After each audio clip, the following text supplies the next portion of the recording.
wake up till I'm on top. Yo, no, I ain't the type to give up. If I do something, man, I do it till I get what I want. I turn a business out of nothing into something I love. I got a poker face, but honestly, I'm not one to bluff. I flip a switch, never miss, man, I always stay up. Don't let them see you, bitch, always have a plan to stay tough. This life ahead of you ain't easy, it was built to be rough. But that's what makes a personality, is tragedy, bruh.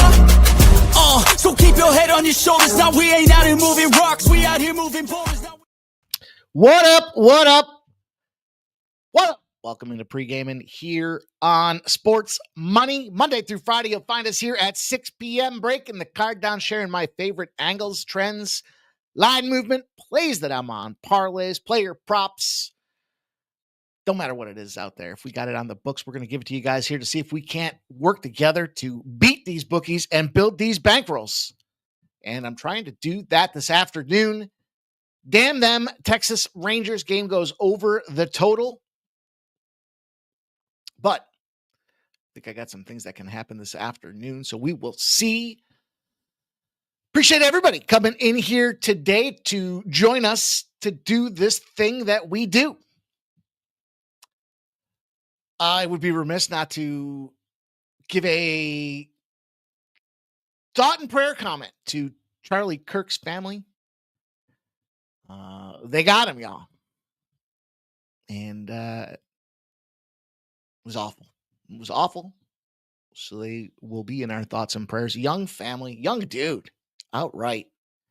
Really nasty stuff, too. So view at your own discretion. But thoughts and prayers to Charlie Kirk's family. Rest in peace, Charlie Kirk. Had to say something. I know it's kind of the big news event that's popping around the afternoon here. So we will talk sports, but there's real life happening around us. And sometimes we have to recognize that there are bigger things at play. So we're going to have plenty of plays tonight. Plenty of parlay plays tonight. Plenty of early plays, plenty of midday plays, plenty of late day plays. No WNBA plays. There's only one game. And it's them damn Sun again. I could probably be convinced to take the Atlanta team total over. Maybe I could be convinced to do that.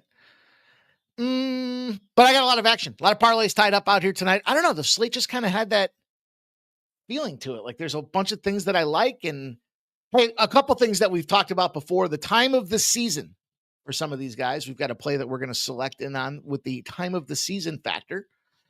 We've got quite a few trends and angles that we're going to dive into tonight for this card. So yeah, you see the slate, you see the board. We're going to touch on probably just about every single game here for Major League Baseball tonight. And if you wanted a WNBA action, then I guess I would have to give you the team total over for the Atlanta Dream. But we will talk about all these games. I told you guys yesterday about that Florida spot in college football. That was my first official play. The NC State game under. Actually, I think the NC State game under was my first official play. And my second official play is the Florida Gators. With them points, them boys. As we try to rip it around the horn. Big Thursday night live stream. The Pack are back. NFL football will be popping off as we do around 7:45. Look, you hear me until 7:05, 7:10. Then we take a 30-minute break and come back and we fire it up. But that NC State game is tomorrow as well. The current line is 51.5 and dropping. I also think that the wrong team is favored. What? Huh? Yep. So we'll see how it plays out, but that is the lone Thursday game. Plenty of Friday action. You know, I don't think I'm going to fire away on that. I don't know. Told you guys I was going to consider the Colorado first half under. Team total under. I don't know. Prime might just go out there and fuck them boys up. I don't know. I'll tell you who else I think is the wrong team favored. Arizona. So let's make this the third official play. Let's take the +1.5 because this line is dropping as well. So There's a 3-packer of college football plays through Friday. In fact, there's only one other game, New Mexico and UCLA, and I really didn't see anything that floated my fancy. Wonder what that means. Wonder what the meaning of that came from. As I say it out loud, Colgate and Syracuse. I don't think you can rightfully lay 37.5 points with Syracuse. I don't care if they are playing Colgate. Colgate plays them tough, man, every year. And this year we've seen some FCS schools come out here and fuck. So under 51.5 official spot for the NC State game. Arizona plus 1.5 official spot. I'm okay with the money line. Like I said, I think the wrong team's favored there. And Florida Gators. That was a Saturday game. Saturday. It was way late Saturday, wasn't it? Wasn't I scrolling here yesterday for like 15 minutes trying to find it? Yes, the answer is yes. Also, game that you're going to want to keep your peepers on, Marshall. Be an added board game. When you see that line pop out there, you're going to want to take a strong look at Marshall this year.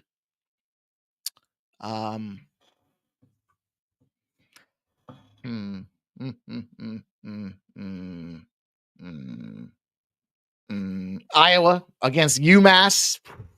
How do they not bust them boys up? It's a little too many points, though. 7.5 is the number now. Past the key total. Important to get this action in now. See how these lines move when game time pops off. So I don't think we're going to open the show like that, but we pop it off with 3. 1, 2, 3 college football games. Yes. Yes. Here's a parlay. You're going to want to get this one in. You're going to want to get this one in sooner than later, as a matter of fact. The Reds under 8, the Pirates under 8, the Seattle Mariners under 8. I'll talk about each of these games as it relates to their totals. 2 of them are late. 1 of them is early. And these are alt lines. That Pittsburgh game's moved down to 7. I suspect Seattle will move down to 7 by the time that game pops off. And that Reds game is just hanging around 7.5. So there you go. 3 college football plays and a parlay. And we just got going.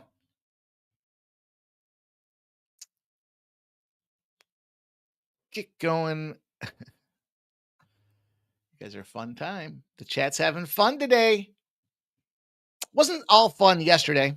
Fun UFC card. That was a great UFC card or Dana White Contender Series card. Man, and all the dogs were barking. We lost about 2 units on the day yesterday. Kind of back and forth. Gave out that live bet for the Pirates under. Final score was 3-2. Didn't matter if you got the 8.5 or the 9.5. It was still an easy under bet. The Mets lost.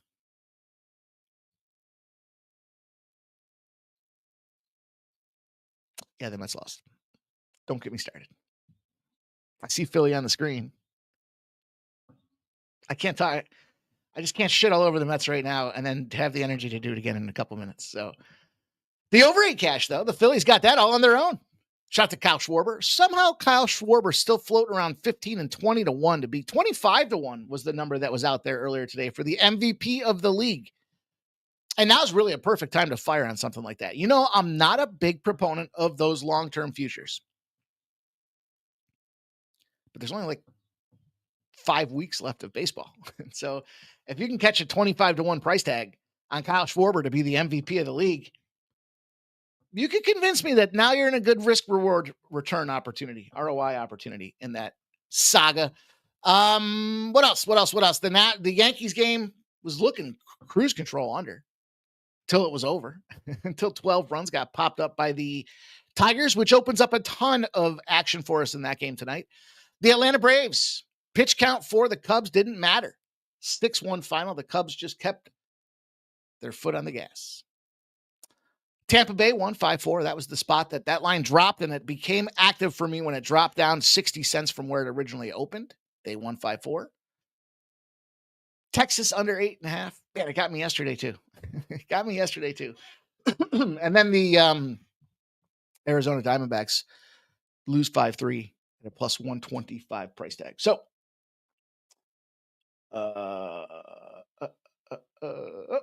okay. WNBA, we split the bag. We had the plus 15 Washington Mystics. Remember that spot? When they're a dog of 6.5 or greater, they were like 51-20. Now 52-20. 9-point loss. I was going to say victory. 9-point loss. And then the Seattle Storm. Golden State, man. Getting them points, man. Okay. That's the way it goes. That's all we can do when it comes down to it. But I think we can do better. As a matter of fact, I'm excited about the plays we have tonight. We've got a number of plus money spots out there. I already dropped that parlay on the screen. As you can see, that's plus 384. I got another parlay. Starts here at 635 in that Pirates game. That'll be plus 312. I got a plus 130. I got a plus 110. I got a plus 170 on the card here tonight. So I think it's right that we get out there and smack these bookies before we can do anything, though. You guys know the deal. You got to show that support, show some love to what we're doing here. Sprinkle a little positive juju on our action tonight by smashing that thumbs up button. It only takes you a second. Literally, the click of one button helps us out an absolute ton. If you haven't done so already, give that thumbs up button a smack, and let's get to work.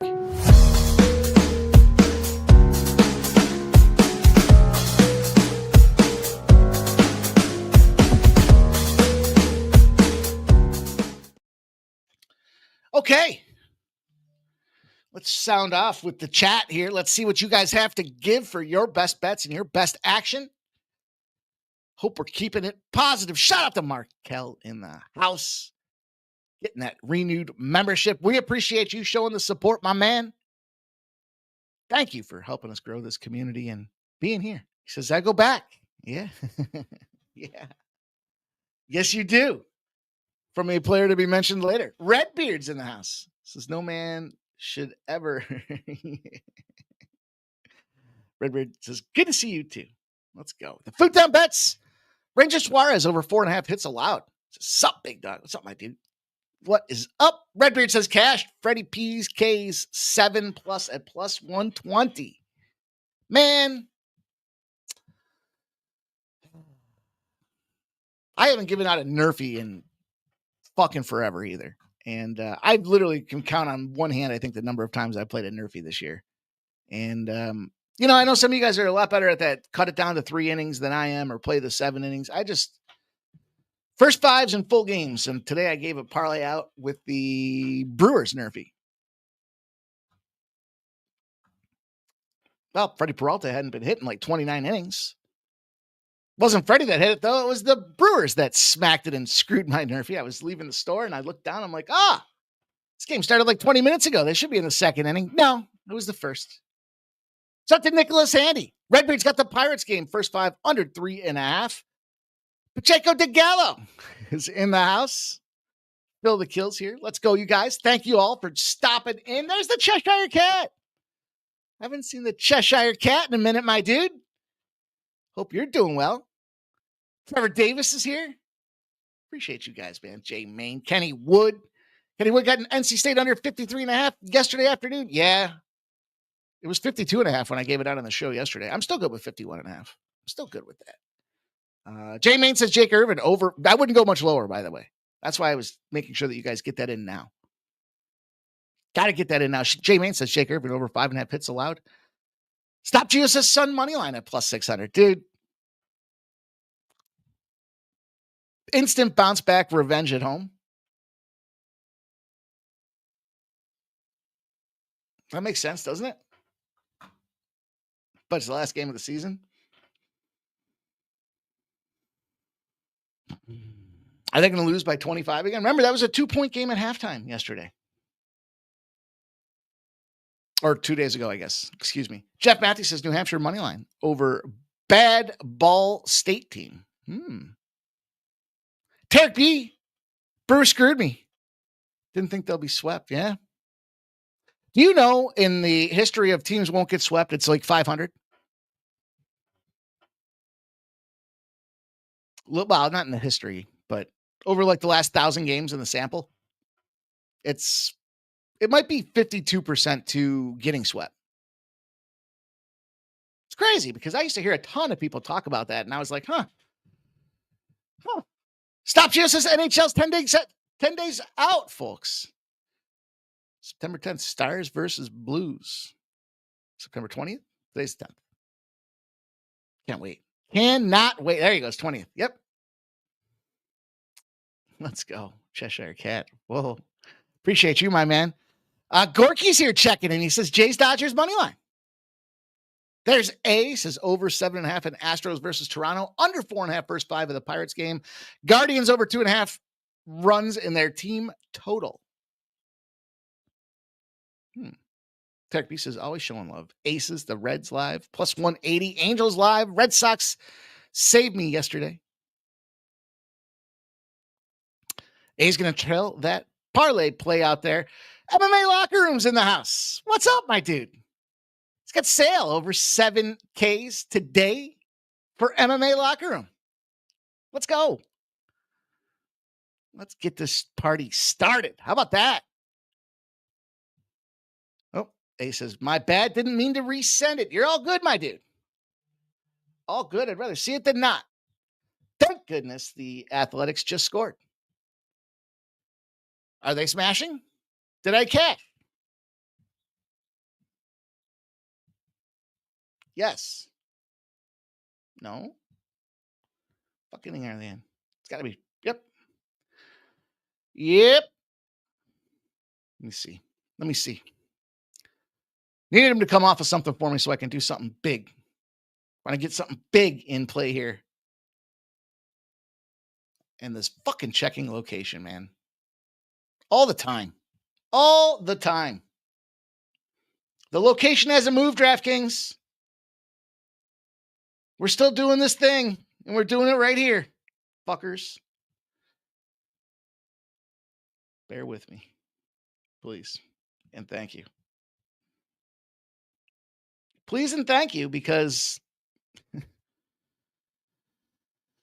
DraftKings. Fucking DraftKings.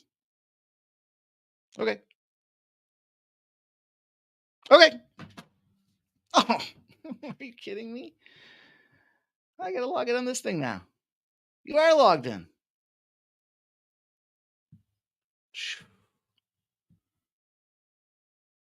Jeez. Sorry, I wanted to parlay everything from the board tonight. And I wanted to come off of some of that bonus money. Brian Palmer says Mets Phillies over 7.5. Rockies plus 1.5. Cubs versus Braves. Kopansky says he thinks it is tickle your fancy.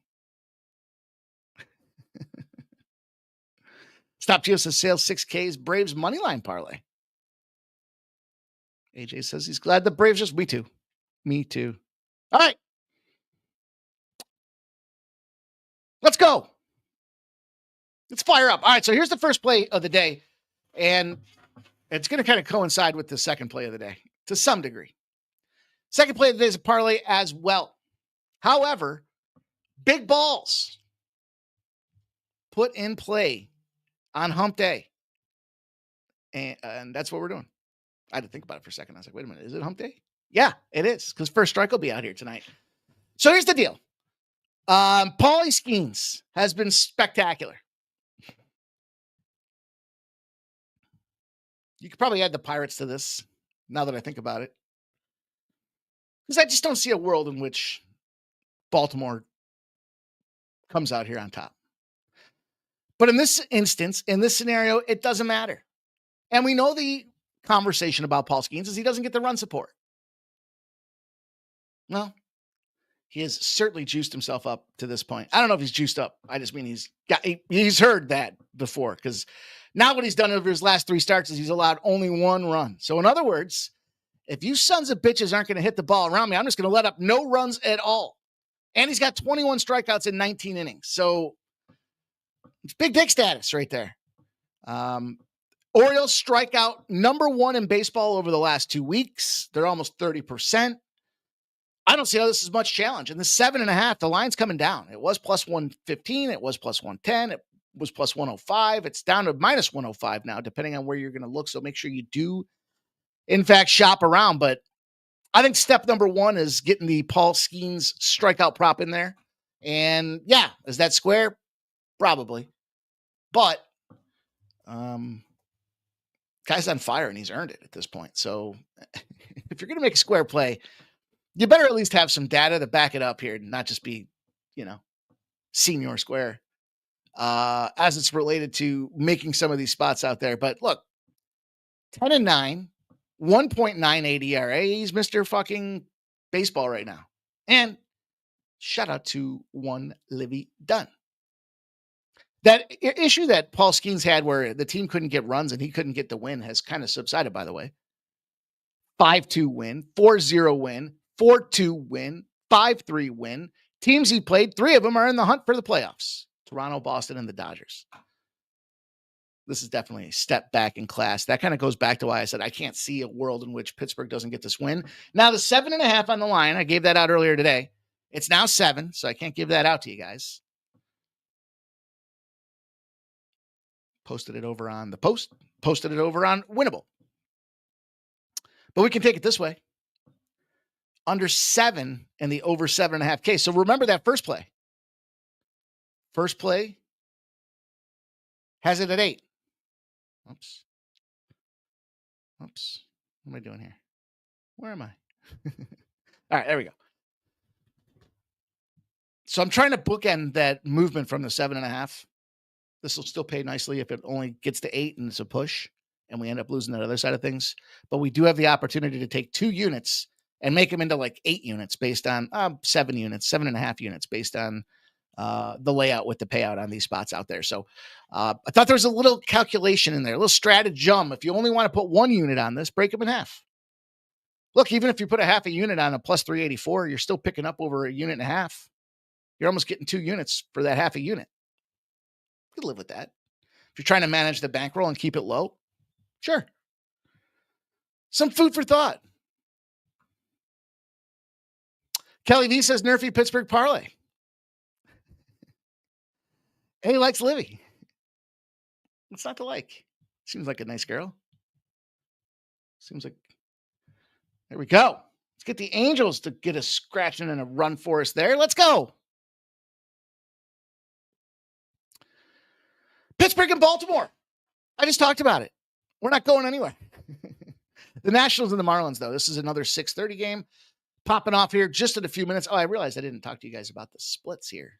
The cash flow splits. I got so excited talking about Livy Dunn. I lost track of what the hell I was doing. I could imagine that happens, right? That's a reasonable response. Pirates, 69% of the bets, 80% of the cash. No movement on the money line. Then you got this total. I talked about it dropping. It's reverse line movement. 76% of the bets, 69% of the cash on the over 7.5.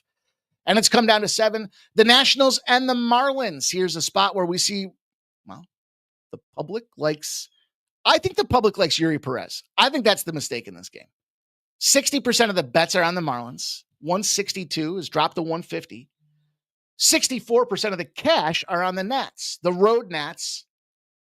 Divisional battle, plenty of opportunities for these two teams to have seen each other this year, and they're two teams that are shit. 8.5 on the totals, not moved at all, with 92% of the bets and 94% of the cash on the over. It's Jake Irvin. It's Yuri Perez.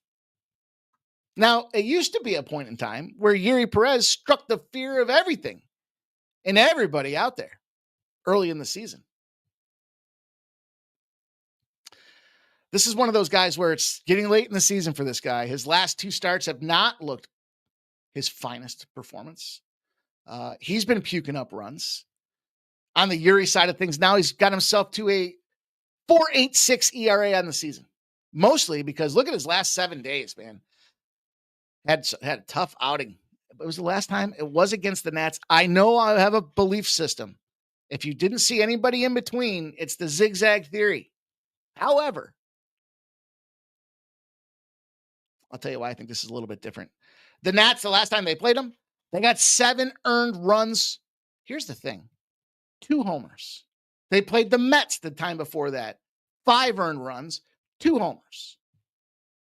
No strikeouts, by the way. 2 strikeouts accumulated in his last 2 games. If that doesn't scream, this guy's lost his command and control, we'll slap on another 2 home runs against that shit Cleveland Guardians team that I talked about yesterday. What would you rather have? The Mets or the Guardians?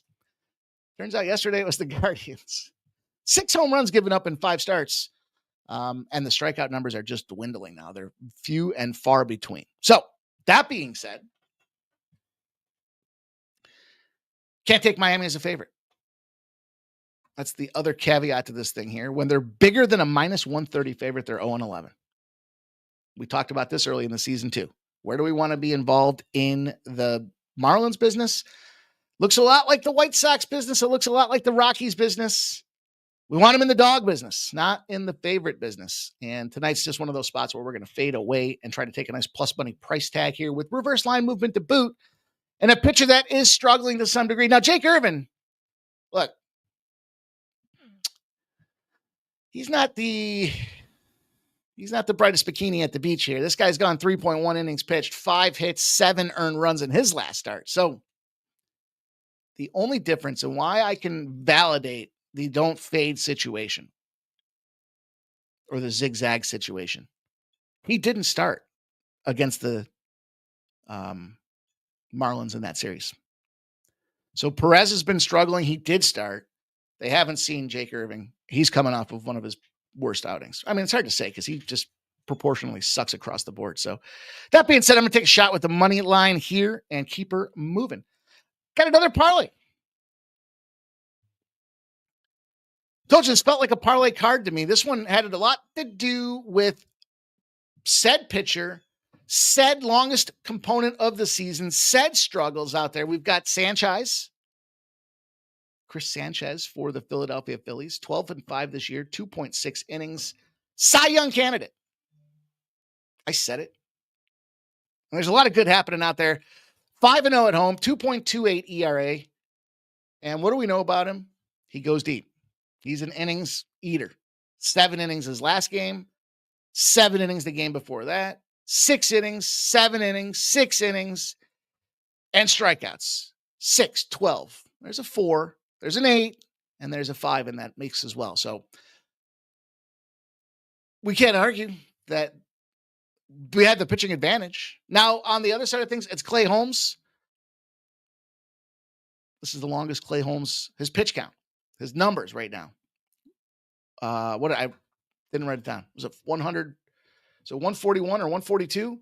Anyways, it's the longest he's gone in the season. In any season. And that becomes a red flag.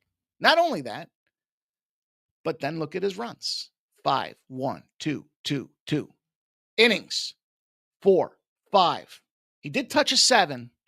And then since then, it's just been downhill. 5, 4.2. And he's not striking out either. So you got a guy that pitches to contact, puts ducks on the pond at the longest point he's been at of his career in the Major League Baseball season out there, despite his pretty strong numbers against the Phillies. I'm going to add the first leg of this parlay as the Phillies because it's juicy. And then what's it going to take for me to get you on the LA Dodgers tonight? Kyle Freeland, Blake Snell. It shouldn't take very much. And that's why we're out of order with this a little bit, where you'll see this order says LA Dodgers next. What's that all about? Well, it's because it's the second leg of the parlay. If San Francisco could scratch across a couple more wins and a couple more runs and pick up a W, I will have had a pretty solid MLB afternoon. It's tall order. It's 5-3. But look, you got LA Dodgers, Blake Snell pitching at home.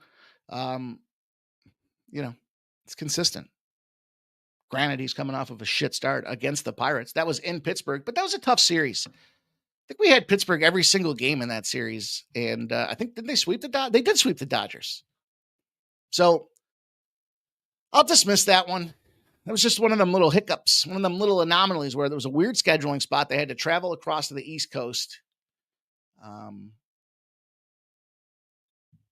I'm willing to forgive and forget. 1.78 ERA for Blake Snell, as I mentioned, at home. And on the other side of things, yeah, Kyle Freeland. I mean, I don't know. What do you say about these Rockies pitchers when they're you're fucked because you're pitching at Coors. It's lefty on lefty. So I thought about adding this as a fourth leg to the parlay for the under. The problem I have, and it works well from a starting perspective of why the Dodgers at plus money on the other side works out for us here, is because we just had Kyle Freeland have his best game of the year. 8 innings pitched, 2 hits at Coors, by the way, with 10 strikeouts. So I'm going to stay away from the total, but I do have a strong lean for you guys if that was going to be something you were so inclined to play. But for me, I'll have the Dodgers. Joseph Myers is listening, enjoying the analysis. As always, make sure to smash the thumbs up button. Appreciate that, my man. Let me say cheers. I didn't say it right. I didn't say it right. I know he does it much louder. But look, we just ran 8 straight nights of streaming. So it's all right. But we'll be back tomorrow for Thursday Night Football, and you'll get plenty of doses of it. Let's talk about this next game, because this one got me a little bit last time. And you guys know the deal. I don't know. I'm not just recency bias. I like to look at the 14-day window. You guys know that. When it comes to hitting, I like to zoom it back a little bit more and look at 21 days or so when it comes to pitching, because that's usually 4 starts. That gives you a better sample of what's going on. But I also like to compare what they're doing year to date against the back of their ball card. So I don't think it's not revolutionary. Probably no need to write that down. I'm pretty sure that's the way a lot of people cap when it comes down to it. Fucking Giants. Fuckers. Anyways, last start, Jose Berrios. We had him to get the win. We had him in a great spot. He puked his absolute nuts up. 2 innings pitched, 5 hits, 2 earned runs, but 6 runs surrendered, including a homer. If you don't remember the situation, now, Toronto won that game. It was against Cincinnati, but they took him out in the second inning. I believe I can fly. I know I can't fly. I'm not an idiot. 8-1, I think, was the score in the first inning, into the top of the second. And then he just surrendered all those runs. And at one point, I think they went down. So my point is, that was a road start. He's back home under the bright lights of the 6, trying to hit a ball to the Hockey Hall of Fame, maybe. I don't know. 4.5 ERA for Jose Berrios at home, but bounce back Berrios. There we go. There's the Angels win. Wow, look at that. Is that triple alliteration? Bounce back Berrios? Look at us doing that English thing around this place. It's a real deal. And you have to respect it. You have to honor it. If he gave up at least 2 earned runs his last start, remember I said he gave up 6. He's 10-0 to fire back. The Jays, I don't know how this works out. You know what? I do know how this works out. It's 1 versus 1, 2 versus 2. They're 9-0 as home favorites in series game 2s. So their 2 is better than the other team's 2, and Berrios is in bounce back form. So it's a good opportunity for us to jump in on the Toronto Blue Jays, but it's pricey. So what we have to do is we have to isolate this specifically to that Jose Berrios factor. Plus 170 for JB to get the big dub, which is the same play we had last week. That lost.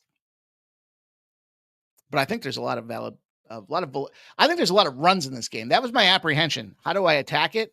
Because option 2 was to take the Toronto Blue Jays and then slap in the over with an adjusted line on it. But ultimately, I opted not to do that because I thought, you know what?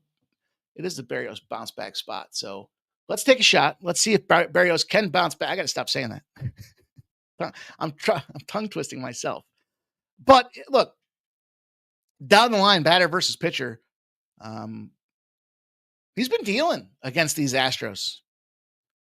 Not a lot of success this season. Carlos Correa's got himself a 333. But it's 15 at-bats with 5 hits, so I don't know. I guess he's the one that does maybe strike some fear into the hearts of the Toronto Blue Jays, but I think they can do enough to pull out this game. I think it's a good price tag for us, too. Plus 170. Yeah, we got some parlays, but yeah, we got some plus money spots out there as well. And yeah, we're going to fire off. I don't have a graphic for this one, but I'm going to go back to it again. By the way, did I mention 69% of the bets, 88% of the cash are on the Toronto Blue Jays? It's gone from minus 130 to minus 148. 80% of the bets, 85% of the cash are on the over. It is slightly juiced to the over. Has not moved, but slightly juiced. Minus 115 on the 8.5. Not putting my money on Jason Alexander. Not Seinfeld, although he was pretty funny in Seinfeld. Can't do it. Won't do it. You shouldn't do it either. Onward, upward. I feel like did I miss something? Let me look. Let me look at my notes here. Nope. 3 more baseball plays. That's right where we're at on the screen here. Tampa Bay, gonna be the play. And it's against them White Sox, them pesky little White Sox. This is one of those times of the year situation where I mentioned earlier. How have they performed? Let's drill down and see what they've done in recent form out there. Plus 120. They're now plus 117. 69% of the bets, 65% of the cash are on the Tampa Bay Rays. It's come down 12 cents. It's the same profile as yesterday. It's not the same pitching matchup. I get that. It's Jax versus Burke. Jax has been doing nothing but jacking off with this enormous ERA that he has. But,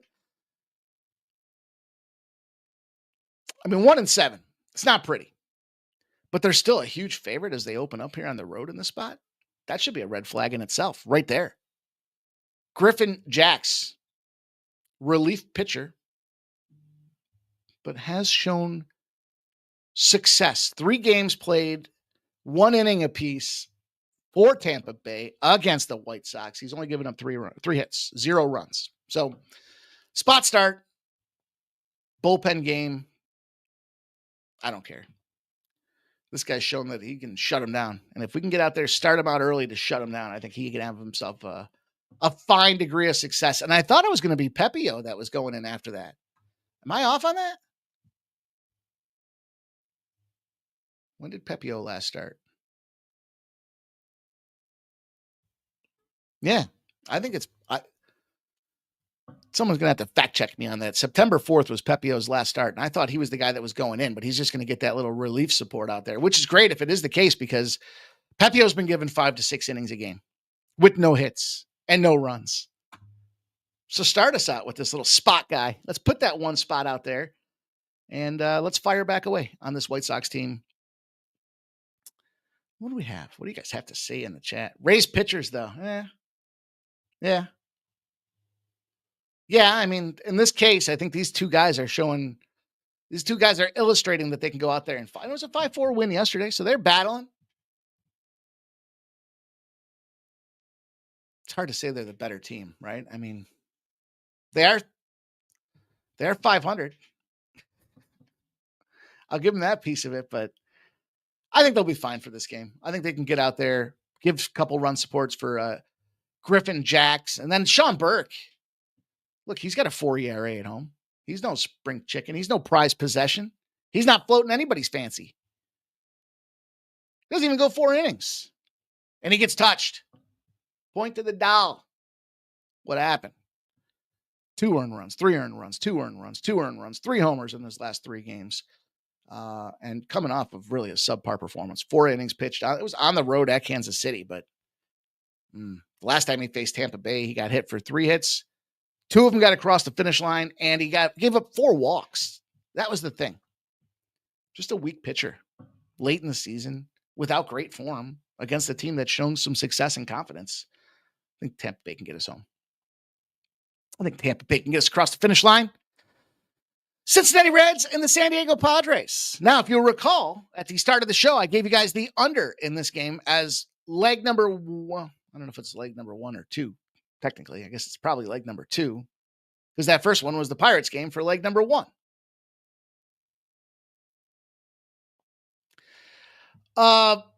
Look, it wasn't the best game of the world. Wasn't fine and dandy at all last night for the Padres.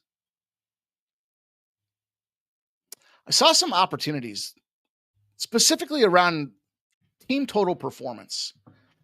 And the Reds team totals and the games tend to go under if they're often under. Last night's game was 4-2. And they've got Andrew Abbott on the bump. Well, good old Andy's a lefty. Problem that Andy's got going for him. Let me give you guys the splits here.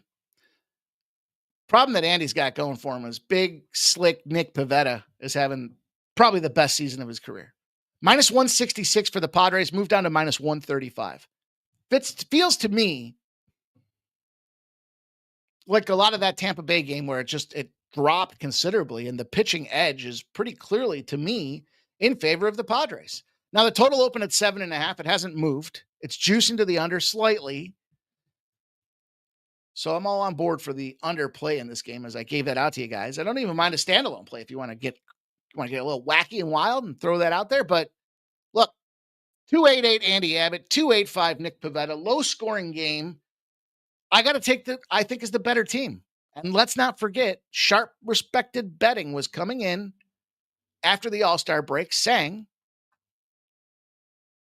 San Diego Padres are going to win the National League. So if you need any validation point that they're the better team, they made more moves at the deadline that turned out to have better equity and return on building that roster out. And they're coming off a loss. So they're 1-1 in this series. And I'm willing to dismiss it because, well, frankly, they just had that Coors series. So that always fucks up some rhythm and some juju and some mojo out there. So I got to look at this Padres team. It's Padres or nothing for me. It's the Padres here. Again, from the price tag perspective and the bounce back, and considering the Reds often under with an Andy Abbott start tend to go under. Well, if it's going to stay lower scoring, give me the better team. Let's put the bow on that piece of it there. So we'll take the Padres. One game left on the Major League Baseball season slate here, and it looks like we're running ahead of schedule, which is great. Means we can all get up and get on, get after it. The Cardinals and the Mariners. Oh, you know the game I forgot? I know which game. I know what happened. I knew I forgot one.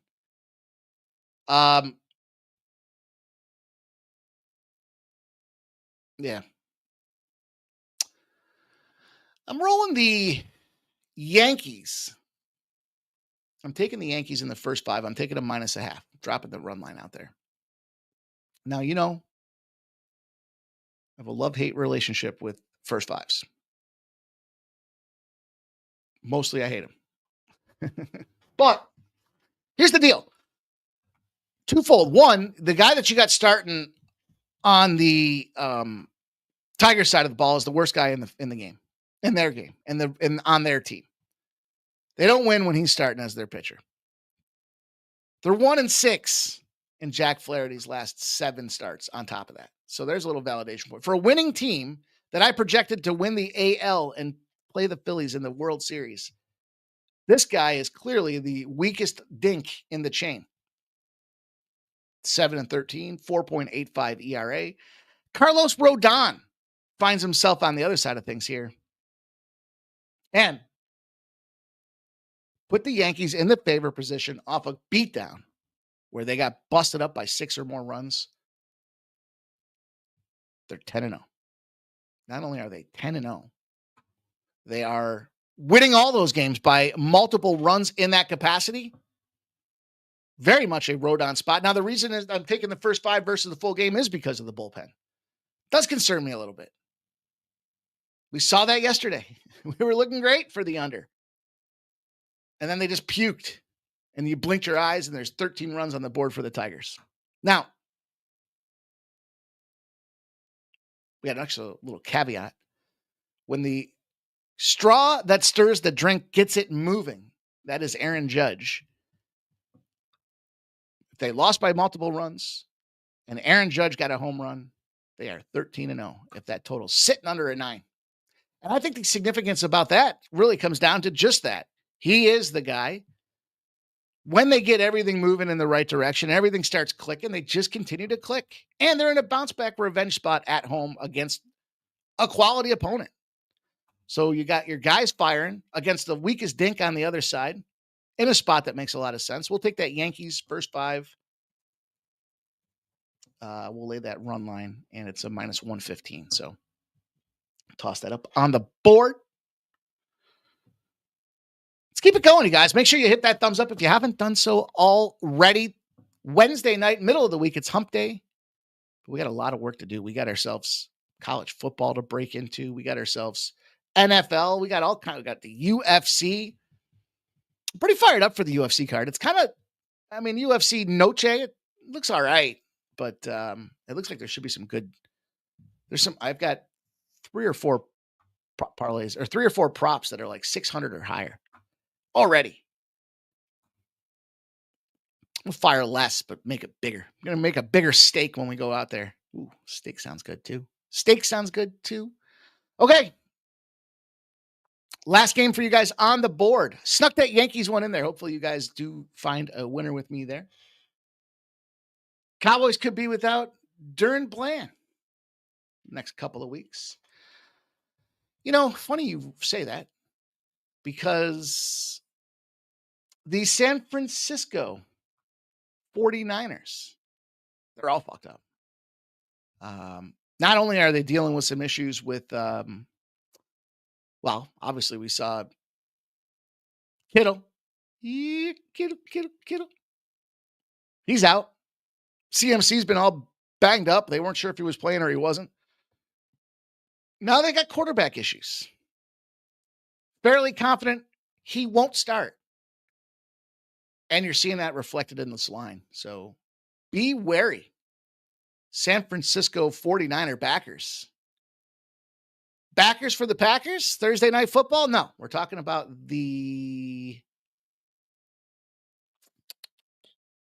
where's it? Teams on a bye already. Week 2, they really are soft. This is the one that got me, though, because they're playing the Saints. And I told you I want to fade the Saints every way I can this year, but they didn't have a terrible going last time out, and it's at 3.5. There's a lot of uncertainty. A lot of uncertainty in that game. Yikes. Keep that one in mind. Sunday afternoon, 1 p.m. start for that game. But extra little action there. Since you mentioned it, I thought I would mention it. We'll cover it together. We'll talk about that. And let's fire off this with an under. Kind of the spoiler alert that I gave out with the early parlay. Kind of. I suspect it'll continue to drop. It is 7.5. Although, it's juiced to the under. It's now sitting at minus 112. 92% of the bets on the Mariners. 51% of the cash. Whoa. 93% of the bets on the over, 91% of the cash. McGreevy and Gilbert. So you might be looking at McGreevy going, who? And saying he's got a 4.68 ERA. I get that. If you just look at the numbers, sure. This dude fires. I don't know if you guys knew that or not. McGreevy. Where'd he go? 8-0. He gave up at least 3 earned runs his previous start. So he's a bounce back candidate. 7-1 on the run line. Tight game. 4-3 final. Maybe. Do they win it? Maybe. So I get that movement on the line with the McGreevy side of things here. But we have intersecting zeros to close the show. So it's only right that we find a way to finish here. We talked about McGreevy. Put him over there. He's got that 8-0. Fires back after a rough performance. How about Logan Gilbert? He's 13-0 to the under. Non-divisional home favorite. If he's been out there shoving. Gave up less than 8 hits his previous game. The margin of victory is the big thing for us in that. 4.4 runs per game is what they're seeing on average for a total. And we're getting 7.5. He's 11-0. He's home.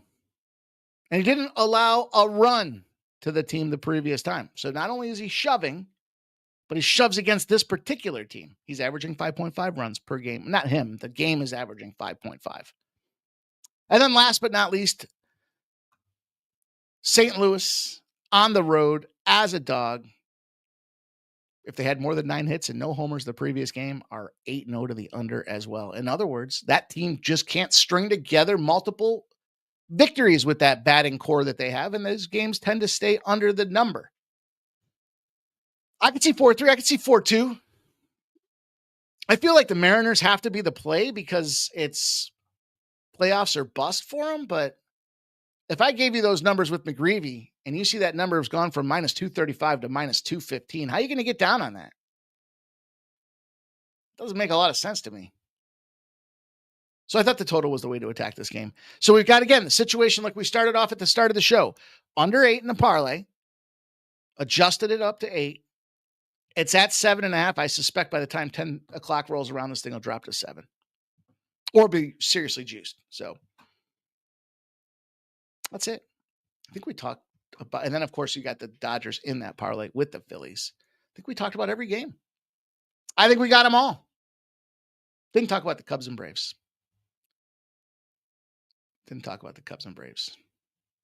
I don't know. Chris Sale, our man, MMA locker room gave it to us. Sales strikeout prop over there. Now we got every game covered. Good work, everybody. Nice job tonight. Smash that thumbs up. Let's get some cash, man. We got the first strike video coming out. I won my first strike play last week. I've got an even money play. I'm going to tell you how to play it for plus 400 tonight. I'll get that video out there with MMA Jeff and Subhuman Gaucho giving you guys. This will be 3. VB and Ramon Scott already gave out 3. This will be about half the Noche card before we get even close to Saturday to get ready to make that money. This show will start at 3 p.m. on Saturday. So we'll be out a little bit earlier than usual. Done by 9 o'clock, a late dinner, maybe some cocktails. Until then, until tomorrow. We'll be back to do it again. You guys know the deal with the live stream. Ramon Scott, 9 a.m. You'll have pregaming at 6 p.m. We'll have the live stream at 7:45 p.m. And we'll see if we can't continue to build these bankrolls. Lots of luck to everybody. Good luck with your action. Thank you guys for checking us out here tonight. If you haven't done so already, consider joining up at Winnable. Very, very inexpensive way to say thanks, show the support. Tell us you like what we're doing out there. We're not big business supported, so we need you to help us continue to grow this thing. Take a look.